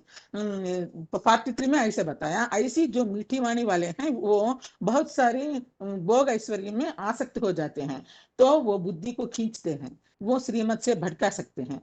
इस प्रकार के विधर्मियों के बारे में ही भगवान ने अर्जुन को सचेत किया कि अगर तुम इस तरह के भोग ऐश्वर्य में आसक्त होने वाले जो है वो कभी भी आत्मा का जो समाधि स्टेज है, सेल्फ रियलाइजेशन है, माना आत्मा की पूरी एकाग्रता के द्वारा 84 जन्मों का रियलाइजेशन होना है, उसमें टिक नहीं सकते हैं। मुरलियों के द्वारा ही श्रीमत मिलता है, लेकिन डायरेक्ट ईश्वर के द्वारा सम्मुख जो मुरली मिलता है, डायरेक्ट श्रीमत मिलता है, उसी पर चलना है। माना ये जो वेदवाणी वेद रूपी मुरली है जो 3 गुणों की विषयों से भरी हुई है, इससे भी परे होकर सम्मुख श्रीमत मिलता है डायरेक्ट ईश्वर से, उसी को ही फॉलो करना है। माना 45 श्लोक में ऐसा बताया है, माना मुरलियों में ही जो 3rd क्लास मुरली है जब उसे छोड़ देते हैं तब ही सत्वगुण में स्थिर होकर के योगक्षेम वहां में हम ऐसी स्थिति में स्थित हो सकते हैं। 46 श्लोक में क्या बताया है, कर्मयोग में निश्चयात्मक श्रीमत पर चलेंगे तो ही प्राप्ति होगी, और वे ही निश्चयात्मक श्रीमत पर चल सकते हैं जिनको ज्ञान मान सरोवर मिल जाता है, जो ज्ञान के बात का महत्व समझाते हैं। उन लोगों को ये जो छोटे छोटे मटमैले पोखरे वाला जल है उससे कोई प्रयोजन नहीं रहेगा। माना एक भगवान का ज्ञान, मान सरोवर का ज्ञान मिलने पर और कोई भी बाकी जो देहदारियों के द्वारा मिला हुआ पोखरों का जल रूपी ज्ञान है, उस ज्ञान का कोई औचित्य नहीं रहेगा। माना ब्रह्मा मुख द्वारा आई हुई जो मंथन रहित मुरलियां हैं, अर्थात 3rd क्लास मुरलियां हैं, उनको सुनने से कोई प्रयोजन नहीं रहेगा। इस प्रकार कर्मयोग और श्रीमत के विषय में भगवान ने अर्जुन को सचेत कर रहे हैं। हम सब भी ज्ञान अर्जन करने वाले अर्जुन है ना, हम भी सचेत होकर के श्रीमत के अनुसार ही कर्मों के आचरण करना है, तभी प्राप्ति मिलती है। ऐसा बताया अम्मा। ठीक है। एक मिनट बहन जी, मेरा बताने की स्टाइल अच्छा है या नहीं ये बताइए बहन जी मुझको, मैं कैसे बता रही हूँ। वैसे माता जी आपकी हिंदी भाषा नहीं है, उस हिसाब से आप अच्छा बताते हैं। ओके, और भी नहीं बहन जी, बहुत ही इम्प्रूव होना है, उसको टिप्स बताइए बहन जी बीच बीच में हमको। हाँ ठीक है माता जी। ओके देखना माता जी आपके फोन का प्रॉब्लम है, आपको ऐसे लग रहा है आपने स्पीकर ऑफ किया है, लेकिन स्पीकर ऑफ नहीं है, आवाज इको हो रहा है। नहीं, अच्छी तरह नहीं सुनाई पड़ा अम्मा अब, इसीलिए क्योंकि आपका स्पीकर ऑन है ना, तो आवाज रिपीट हो रहा है। ओके, मैं ऑफ किया अम्मा, अब ऑन व्हाइट कलर में आने पर ऑन में रहता है ना, अब मैं ऑफ किया अब। आप एक बार बाद में फोन चेक कर लीजिएगा, लेकिन ऑन रहता है आपका हमेशा स्पीकर। मैं जरूर चेक करूंगी। अच्छी तरह नहीं सुनाई पड़ा बहन जी अब। नहीं, वो तो हम जब बोलते हैं तब प्रॉब्लम है, आपके अकेले बोलने से प्रॉब्लम नहीं है। ओके ओके बहन जी, मैं चेक करूंगी माँ। हाँ ठीक, ओम शांति। ओम शांति माँ।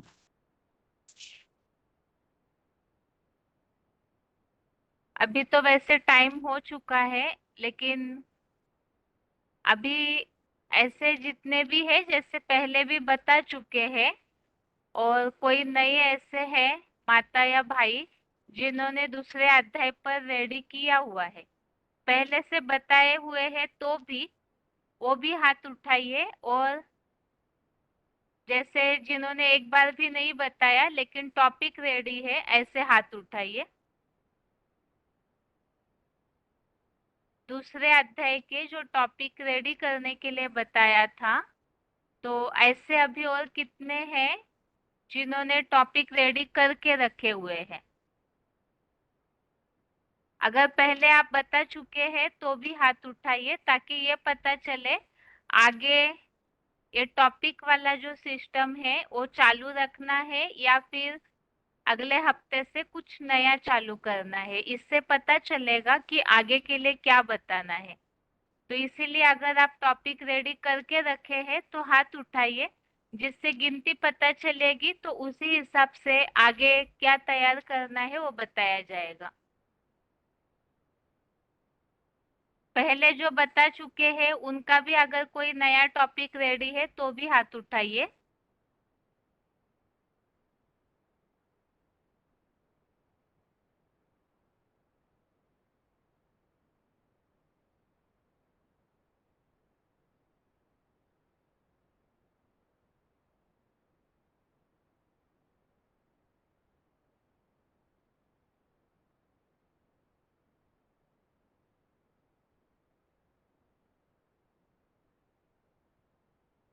ठीक है, वैसे ज्यादा हाथ नहीं उठे हैं, या तो प्रश्न नहीं समझे हो या तो तैयारी नहीं है, इस हिसाब से। तो आज जिनके भी हाथ उठे हुए हैं, तो आप सभी सोमवार के टेस्ट के हिसाब से रेडी रखिए। और इसके अलावा आगे की तैयारी के हिसाब से 10वें अध्याय का अभी 22वें श्लोक तक हो रहा है, तो 10वें अध्याय का सार रेडी कीजिएगा। तो हर टेस्ट में कोई भी एक माता या भाई से 10वें अध्याय का सार, और उसके अलावा जो बचा हुआ समय होगा 5 या 10 मिनट का, उसमें दूसरे अध्याय के टॉपिक जिन्होंने रेडी किए हुए हैं तो टॉपिक, तो इससे जिनका भी अभी बाकी है सुनना, कुछ नए भी दिख रहे हैं माता भाई, तो उनका उसी के साथ सुना जाएगा। बाकी पहले अध्याय के लिए भी एक प्रश्न पहले से ही बता के रखा हुआ था, युद्ध भूमि का वर्णन। तो ये टॉपिक आप सभी जरूर तैयार कीजिए, क्योंकि ये बहुत ही महत्वपूर्ण टॉपिक है कि ये समय अभी जो चल रहा है यही महाभारत युद्ध का समय है। और वो महाभारत युद्ध जो शास्त्रों में वर्णित है, वो युद्ध जैसे मुरलियों में भी शिव बाबा बताते हैं कि महाभारत युद्ध सामने खड़ा है। तो किस तरह से, तो श्लोकों के आधार से और आज की दुनिया की परिस्थिति, इन दोनों को टैली करते हुए, ज्यादा लंबा नहीं लेकिन 5-5 मिनट का टॉपिक आप लिंक बनाइए कि इस क्लास में थोड़ा बताना है, अगले क्लास में थोड़ा, क्योंकि अगर एक ही व्यक्ति कोई भी बहुत लंबे समय बताते हैं तो फिर इसमें और भी जो इंतजार कर रहे होते हैं कि हमारा भी नंबर आएगा, तो उनका समय जाता है। इसीलिए आप इतना ही रेडी कीजिए जो एक क्लास में आप 5 मिनट बोल सके। और आप अपने ऐसी लिंक बनाइए कि महाभारत युद्ध का पूरा प्रसंग आप बता सके, जितने भी श्लोक अभी तक तैयार हुए हैं उस आधार से, क्योंकि ये सभी को समझाने के लिए बहुत महत्वपूर्ण टॉपिक है। महाभारत युद्ध के समय ही भगवान ने ज्ञान दिया था, तो इसीलिए महाभारत युद्ध का समय अभी का है, ये विश्वास दिलाना बहुत जरूरी है। तो ऐसे प्रूफ्स मुरलियों के आधार से, श्लोकों के जो भी पॉइंट्स हमने समझे अभी तक, क्लिप्स, तो उस आधार से आप टॉपिक रेडी कर सकते हैं। अभी आज के टेस्ट के प्रश्नों के उत्तर, पहले तो 10वें अध्याय का 21वां अध्याय 10 का श्लोक नंबर 21, आदित्यानाम अहम विष्णु ज्योतिषाम रविरंशुमान मरीचिर मरुताम अस्मि नक्षत्रानाम अहम शशि। तो इसमें बताया है ज्योतिमान पदार्थों में आत्म ज्योति स्वरूप किरणों वाला चैतन्य ज्ञान सूर्य हूँ, 12 सूर्यवंशी आदित्यों में विष्णु, और जो विधर्मियों में 49 मरुतों में मैं सूर्य की ज्योति किरण मरीचि हूँ, ज्ञान योग से भासित नक्षत्रों में मैं चंद्रमा हूँ। तो इसमें हमने इस बात को समझा था कि किस तरह से आत्म ज्योति स्वरूप किरणों वाला चैतन्य ज्ञान सूर्य हूँ, अर्थात परमपिता, इस परमपिता तो है ही ज्ञान सूर्य, वो अखूट ज्ञान प्रकाश भंडारी है, इसके पहले श्लोक में ही हमने समझा है। तो परमपिता इस सृष्टि पर आते हैं तो सबसे पहले उनकी जो भी ज्ञान प्रकाश की किरणें हैं तो वो पहले जिसके पास पहुंचती है वो चैतन्य ज्ञान सूर्य अर्थात मुकर्रर तनधारी। तो उस हिसाब से यहाँ बताया कि उनके द्वारा वो इस सृष्टि पर प्रकाशित होते हैं, तो वो आत्म ज्योति स्वरूप किरणों वाला चैतन्य ज्ञान सूर्य। और इसके अलावा नक्षत्रों में चंद्रमा, अर्थात उसके लिए भी हमने समझा कि नक्षत्र जो है स्वयं प्रकाशित होते हैं, तो उनमें जो चंद्रमा है उस हिसाब से बताया हुआ है। बाकी आगे पहले अध्याय का श्लोक 20वां, फर्स्ट अध्याय का 20 नंबर श्लोक, अथ व्यवस्थितान दृष्ट्वा धार्तराष्ट्रान कपिध्वज प्रवृत्ते शस्त्र संपाते धनुरुद्यम पांडव। इसमें पहला प्रश्न ये पूछा था, अर्जुन रथ पे जो ध्वज दिखाया जाता है, झंडा या पताका दिखाई जाती है, उस पे हनुमान को दिखाया जाता है, इसका कारण क्या है? जो श्लोक में उल्लेख आया है, चंचल मना कपि अर्थात बंदर, तो हनुमान को बंदर दिखाया जाता है। चंचल मना कपि हनुमान की चंचल विजय पताका से चिन्हित रथ वाली कपि ध्वजा धारण करता पांडुरूप पंडापुत्र पांडव अर्जुन। तो यहाँ ये जो हनुमान की विजय पताका दिखाई है तो पवन पुत्र बोला जाता है, अर्थात हवा में जो हनुमान को उड़ते हुए दिखाते हैं। तो यहाँ सूक्ष्म शरीरधारी जो इंस्पिरेटिंग पार्टी अर्थात हनुमान मतलब ब्रह्मा की सोल, तो उनके लिए बताया हुआ है इंस्पिरेटिंग पार्टी अर्थात ब्रह्मा जो शंकर में मुकर्रर तनधारी में वो ज्ञान चंद्रमा प्रवेश है, उमंग उत्साह दिलाने का कार्य करते हैं। तो इसीलिए वो विजय पताका है, जिसके लिए जो पॉइंट हमने समझा था उसमें बाबा ने बात बताई कि जैसे ही वो झंडा या हनुमान की वो विजय पताका निकाली जाती है तो अर्जुन हारने लगते हैं। तो वास्तव में वो इंस्पिरेटिंग पार्टी कार्य करती है, तो उसी के कारण अर्जुन के रथ की सेफ्टी होती है, ऐसे शास्त्रों में भी दिखाया है। और इसके अलावा अगला प्रश्न ये पूछा था, गांडीव धनुष अर्थात क्या? तो गांडीव धनुष के लिए बताया दैहिक पुरुषार्थ रूपी गांडीव धनुष। इसमें जैसे कि बाबा ने बताया कि ब्रह्मा ने जो दधीची ऋषि मिसल हड्डी हड्डी स्वाहा करने का पुरुषार्थ किया, तो उस धनुष को भी अर्जुन तोड़ देता है, अर्थात यहाँ पर ये जो राम वाली आत्मा है वो उससे भी आगे का तीखा पुरुषार्थ करती है। तो ये लचीला दैहिक पुरुषार्थ रूपी गांडीव धनुष, इसके लिए जैसे बताया कोई ऐसी आत्माएं हैं सेवा के लिए बताया जाएगा तो हम नहीं कर सकते, हमारा शरीर साथ नहीं देता, ऐसे बताते हैं। लेकिन ऐसी भी कोई आत्माएं हैं जिनका जो शरीर है वो बहुत लचीला मोल्डिंग पावर वाला होता है। और विशेषतर जैसे त्रिमूर्ति के चित्र में हम कोर्स में इस बात को समझते हैं, राम को धनुष बाण दिखाया है, अर्थात तो पुरुषार्थ रूपी शरीर ऐसा है जिसमें बहुत मोल्डिंग पावर है, और जिसमें जितना शरीर में मोल्डिंग पावर, लचीला होगा शरीर रूपी धनुष, तो उतना ही वो ज्ञान बाण चलाने में आगे जाता है। अभी यहाँ प्रसंग चल रहा है, तो अर्जुन का जो शरीर है, दैहिक पुरुषार्थ जिससे किया जाता है, उसे ही धनुष बताया है, और वो बहुत मोल्डिंग पावर वाला होता है, अर्थात वो अथक सेवाधारी है। और इसके लिए यहाँ बताया कि जब पांडव अर्जुन ने काव काव करता कौरवीय नेताएं धृतराष्ट्र पुत्रों को विशेष सतर्कता पूर्वक सज्जित और प्रवृत्त हुआ देखकर अपने ज्ञान योग धारणा आदि के शस्त्र चलाने समय लचीला दैहिक पुरुषार्थ रूपी धनुष उठाया।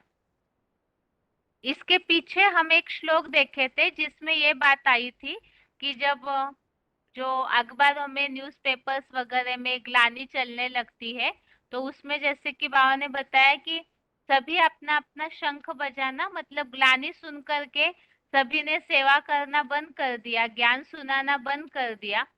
लेकिन ये जो अर्जुन है, अर्थात अर्जुन और ऋषिकेश, वो अपना शंख बजाना शुरू करते हैं। बच्चों ने भले ज्ञान सुनाना बंद कर दिया, लेकिन ये अर्जुन और उनके तन में विशेष भगवान प्रवेश है, तो वो अपना ज्ञान सुनाना शुरू करते हैं। तो किस कारण से, तो उस श्लोक में ये प्रसंग आया है कि चारों तरफ जब ग्लानि होने लगती है, तब ग्लानि की बात से वो शंख बजाना शुरू करते हैं। तो यहाँ पर यही बात कि जब कौरव सेना वाले अलग अलग ग्लानि करने लगते हैं, वो अखबारों में वगैरह चारों तरफ आवाज होने लगता है, तो उस समय शंख के साथ साथ वो धनुष भी उठाते हैं। तो कौरव सेना को युद्ध के लिए सज्जित और प्रवृत्त हुआ देखकर अर्जुन ने अपना धनुष उठाया। कैसा धनुष? तो ज्ञान योग धारणा आदि का शस्त्र चलाने के समय धनुष उठाया। मतलब जब कौरव सेना वाले, अर्थात यहाँ कौरव भी अलग अलग प्रसंग में हम समझ रहे हैं, जैसे पहले श्लोक में जो वर्णित है वो वर्णन तो बाहर की दुनिया में जो अज्ञानी दुनिया है उसमें जो प्रसंग बताया है, अलग अलग धर्मों के क्षेत्र में, अलग अलग कर्म कांडों के क्षेत्र में।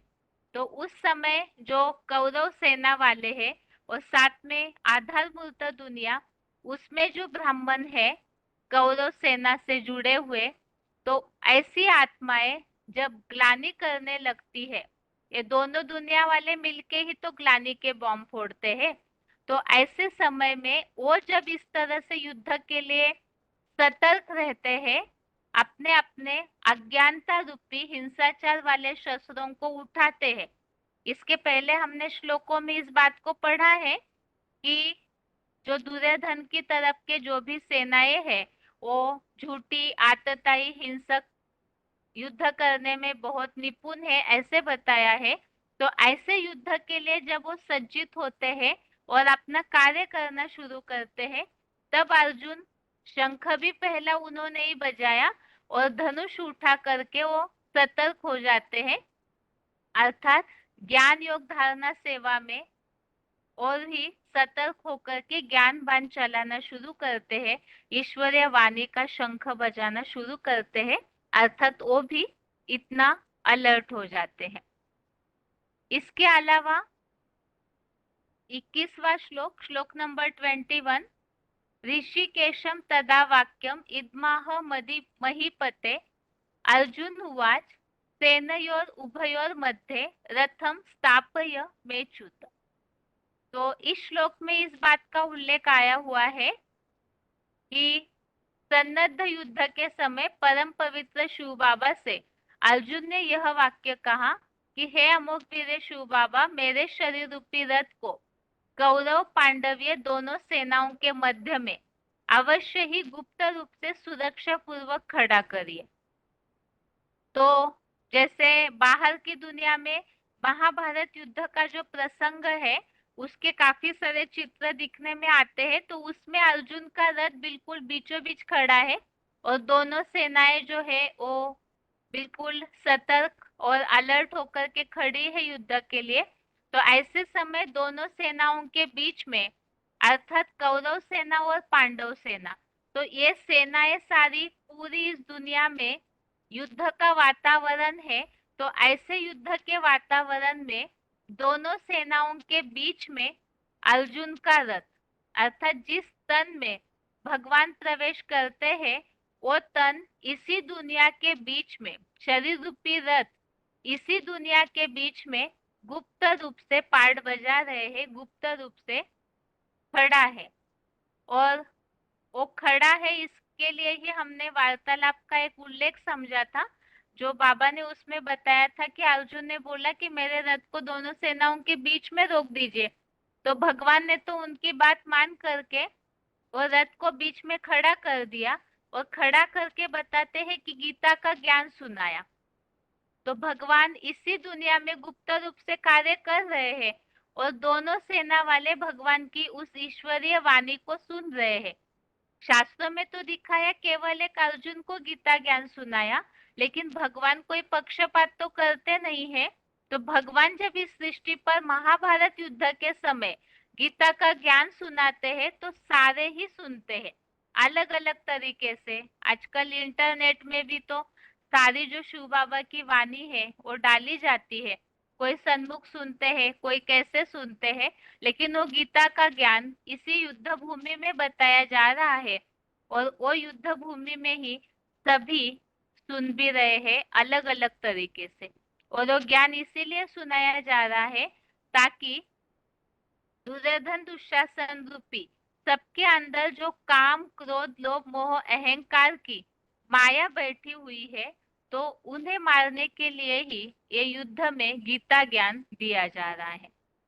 अभी अगला 22वां श्लोक 22 नंबर श्लोक, यावत एतान निरीक्षेहम योद्धु कामान वस्थितान कैर्मया सह योद्धव्यम अस्मिन् रण समुद्यमे। तो इसमें ये बात बोली है, अर्जुन ने भगवान को अपना रथ बीच में खड़ा करने के लिए क्यों बताया? इसीलिए ताकि मैं अपने विशेष सहयोगियों सहित इन कौरवों को निरीक्षण कर सकूं, इस धर्म युद्ध के लिए उत्सुकता पूर्वक खड़े हुए किन सक्रिय विरोधियों के साथ मुझे इस अंतिम धर्म अधर्म सत्य असत्य के महाभारत युद्ध में लड़ना है। तो अर्जुन जो है वो सारे युद्ध भूमि का निरीक्षण करते हैं, कौन कौन योद्धाएं हैं, किस तरह से सतर्क है। तो इसके लिए ही जो वार्तालाप का पॉइंट श्लोक के नीचे भी दिया हुआ है, अर्जुन अर्थात मुकर्रर तनधारी युद्ध भूमि का निरीक्षण कैसे करते हैं, तो उसके लिए बताया कि उनके पास तो वो भगवान का तन है, तो भगवान के पास तो 1000 आंखें हैं और वो 1000 आंखों के द्वारा वो सारा समाचार अर्थात युद्ध भूमि का निरीक्षण करते रहते हैं। इसी के लिए बाबा ने ये बात बताई कि जैसे ये जो वार्तालाप है, जब 2011 में जो हंगामा हुआ था फर्रुखाबाद में, तो उस समय का है कि अखबारों में भी उस समय निकल रहा था कि जो भी बवाल मच रहा है, एक एक बात की जानकारी ले रहा है, सारा दृश्य उसके सामने रखा जाता है, तो कोई देख करके रखने वाला होगा, तो आंखों वाला होगा, तो वही 1000 आंखें जो है, 1000 भुजाएं जैसे गाई वैसे 1000 आंखें जो है वो सारा समाचार देते रहती है। और वार्तालाप में भी इस बात का उल्लेख आया हुआ है कि जब विनाश के समय में ये जो रुद्राक्ष के मन के है, रुद्र की आंखें जिन्हें बोला हुआ है, तो ये रुद्राक्ष के मन के सारी दुनिया का समाचार और रुद्र तक पहुंचाते रहते हैं। इस तरह से भी मुरलियों में वार्तालापों में उल्लेख आया हुआ है। ये तो आज के टेस्ट संबंधित प्रश्नों के उत्तर हो गए, और बाकी ये बात इसके पहले भी बताई हुई थी। अभी तो काफी आगे बढ़ा हुआ है गीता क्लास, 10वां अध्याय भी पूरा होने जा रहा है, लगभग आधे से ज्यादा तो हो गया है। तो इसीलिए ही आप जिस दिन भी जो श्लोक हम पढ़ते हैं गीता क्लास में, आप जरूर दिन भर में 1 या 2 बार उस श्लोक का संस्कृत और हिंदी अर्थ जरूर पढ़िए। इसमें ज्यादा समय नहीं लगता है, क्योंकि जैसे कई बार ये देखने में आता है कि श्लोक का उच्चारण जो पढ़ते हैं वैसे तो बिना देखे बताया भी नहीं जा रहा है, तो देख करके ही पढ़ना है, लेकिन उच्चारण में गलतियां होती है। तो कम से कम हम देख करके सही श्लोक उच्चारण करें। इसीलिए ही श्लोक का उच्चारण भी श्लोक पढ़ते समय ही हम डालते हैं, ताकि श्लोक वो 2 बार 3 बार सुन करके हो जाए। तो आप साथ ही साथ या तो उसी समय पढ़ लीजिए क्लास करते समय, और दिन भर में 1 या 2 बार जरूर श्लोक पढ़िए, क्योंकि आगे बढ़ते जाएंगे और पीछे का श्लोक, उसके अर्थ सब कुछ बुद्धि से निकलता जाएगा। अगर पढ़ेंगे, अपना स्वयं मंथन करेंगे, स्वयं पढ़ेंगे, तो वो बात बुद्धि में कहीं ना कहीं फिट रहती है, और समय आने पर, जैसे बाबा ने बोला तमो प्रधान आत्माएं सेवा नहीं कर सकती, बाप दादा करवाते हैं, तो वो बात स्वतः ही हमें टचिंग हो जाएगी किस प्रसंग में क्या बात बतानी है। इसीलिए सभी के लिए ही ये बात है कि आप जरूर रोज का रोज श्लोक पढ़िए, ताकि वो श्लोक का उच्चारण भी याद रहे और श्लोक में क्या बात खास बताई हुई है वो भी याद रहे। और इसके साथ ही आज के लिए यहाँ गीता क्लास पूरा होता है। ओम शांति।